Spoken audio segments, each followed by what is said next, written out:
Welcome back to another one of Red's Minecraft tutorials. This one's going to be focusing on a automated wheat collecting system.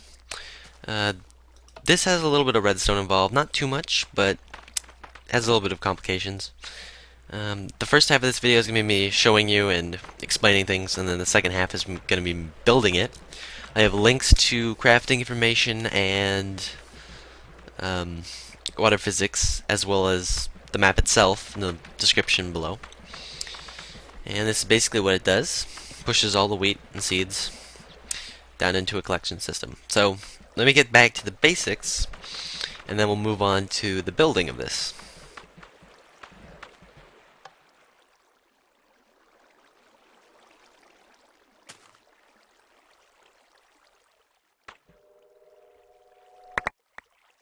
Okay, so here I have a source block of water surrounded by tilled farmland.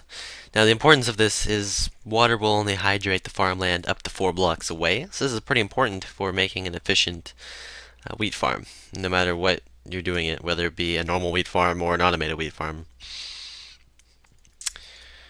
For those of you who don't know, if you have water that looks like this, it will be an infinite source block of water, which is very important if you're ever dealing with water and you don't want to have to keep lugging buckets back to your building site, because that would suck.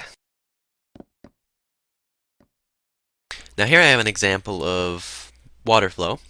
From the source block, it's going to flow 7 blocks, or 8 blocks in total. But if you want the stream to continue, you have to dig down at the 8th block, so you only have a total of 7 blocks before it goes down, and then it makes another round of 8. This is pretty important when you're dealing with cascading water flow, which is what I use in the automated wheat farm. Now, here I have the back end of the automated wheat collecting system.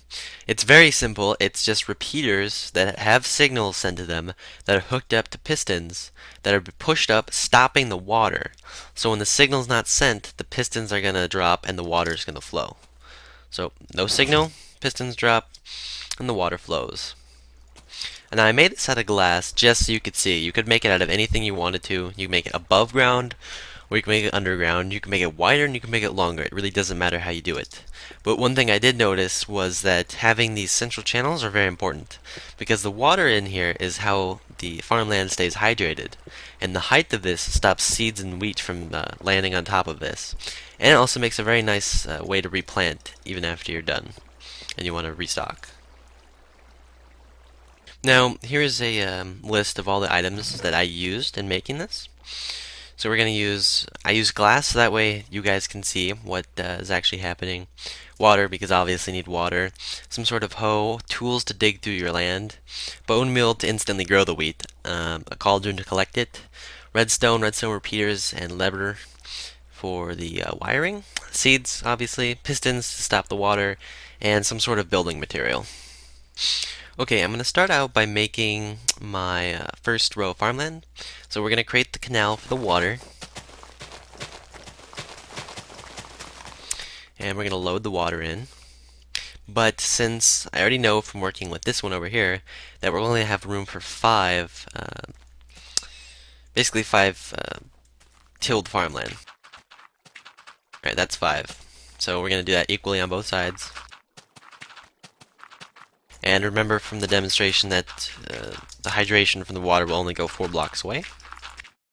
Now we're going to add our, I don't know, scaffolding or whatever prevents the seeds from going on top. Alright, now we're going to go down.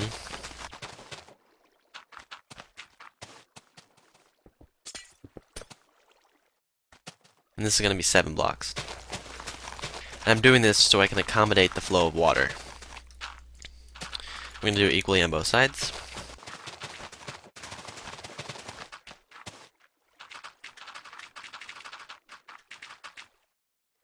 And now we're going to make the final tier of farmland, and this is important because it's not going to be like the other two. We actually want the water to stop flow completely. That way we can have it run into a collection area. And the reason why I'm making this glass stairway, whatever, two blocks tall, is so we can plant while we're up here and the seeds and the wheat don't come up here.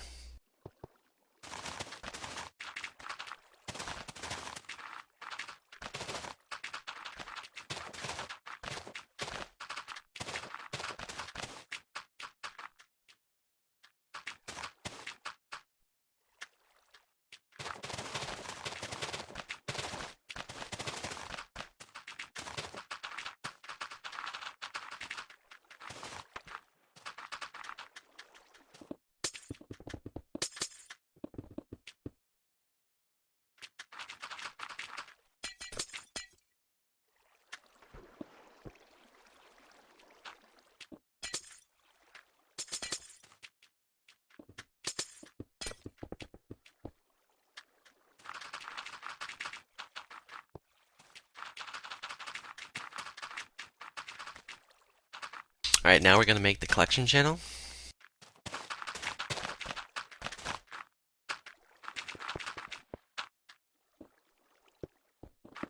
We're just 2 blocks down, and then we're going to add some water.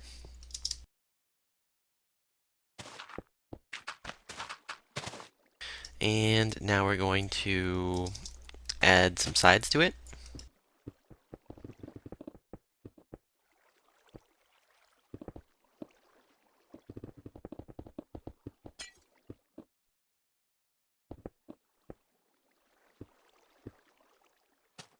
Okay, now we're going to add the pistons.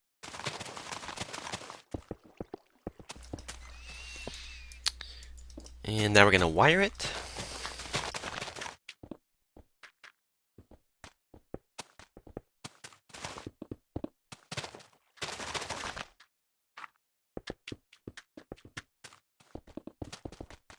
Actually, this is the collection area for the water.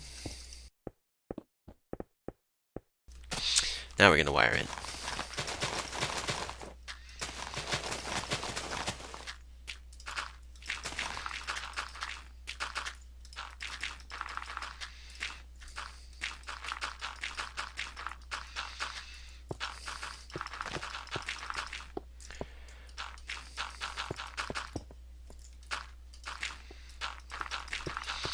It's very important that you wire it like this, with the repeaters pointing to the block or to the piston. Otherwise, you probably won't get very good results.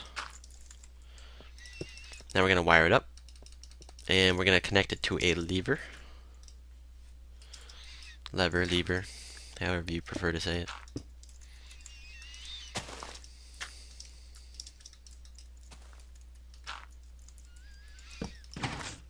Alright, and this controls our pistons. Actually, that one's on a delay. I guess it really doesn't matter, but we're going to fix that. Alright, now it's time to add our water. And it's time to test this out and see if it works.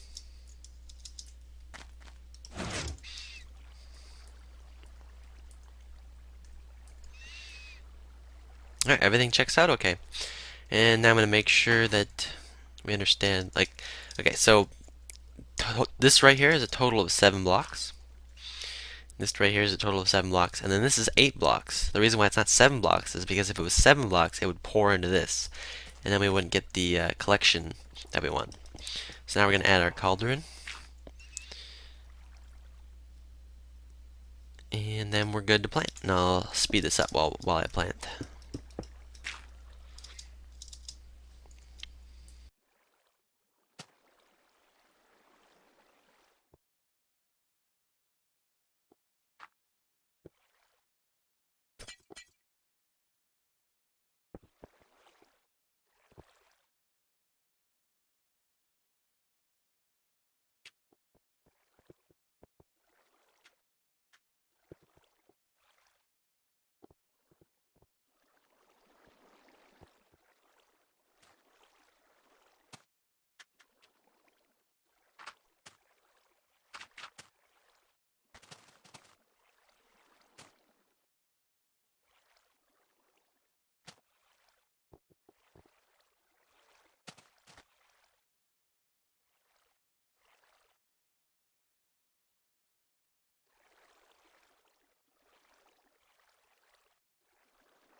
Okay, now that we're finished, we can pull the lever and see what it looks like.